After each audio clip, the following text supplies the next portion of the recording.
Vous ne connaissez pas le gombo? C'est normal. Le gombo est très répandu en Afrique, en Amérique, en Asie, en Inde, bref, un peu partout, sauf en France. Mais le gombo est un légume qui a montré avoir de très bons résultats pour réduire le diabète.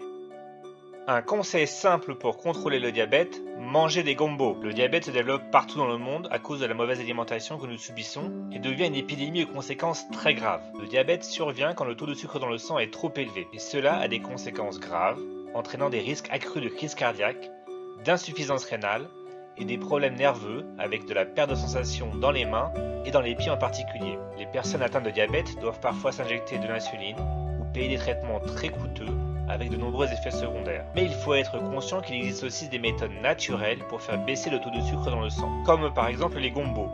Vous pouvez en acheter dans de nombreux magasins qui vendent des fruits et légumes.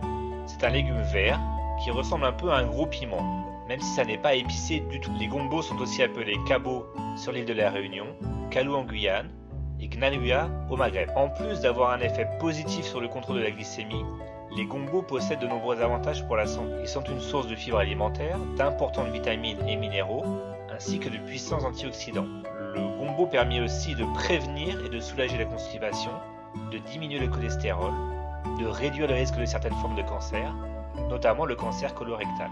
Il contient des folates. Les folates aident à nettoyer les poumons et ils sont particulièrement importants dans la période de préconception et pendant la grossesse où ils aident à prévenir les malformations. Le gombo contient aussi de la vitamine K, ce qui est important pour la santé des os et joue un rôle majeur dans la coagulation sanguine. Voici une méthode très simple pour contrôler le diabète en utilisant les gombos.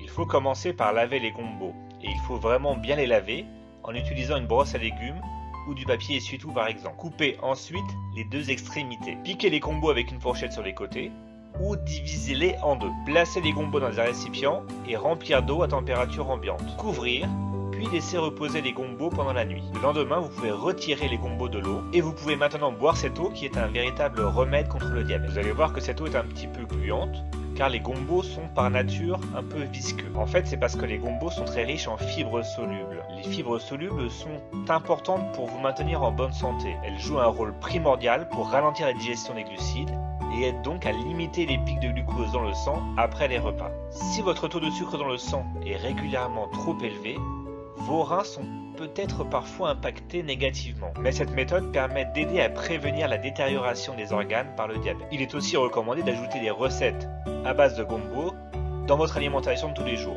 Mais attention, si vous décidez de modifier radicalement votre alimentation pour combattre votre diabète, assurez-vous de consulter votre médecin pour lui dire par exemple que vous allez prendre des gombos tous les jours comme un traitement naturel contre le diabète. D'ailleurs, sur la chaîne Adieu Diabète, je vous décris sans cesse des aliments qui sont bons pour lutter contre le diabète. Mais ne croyez pas que les effets étonnants du gombo par exemple sur le taux de sucre dans le sang va vous permettre de consommer à côté des aliments sucrés ou des produits modifiés industriellement. La gestion du diabète et les traitements alternatifs sains et naturels doivent toujours faire partie d'un mode de vie sain et ne doivent jamais être utilisés pour consommer ce qu'on appelle communément de la malbouffe. Voilà, j'espère que cette vidéo vous a appris quelque chose.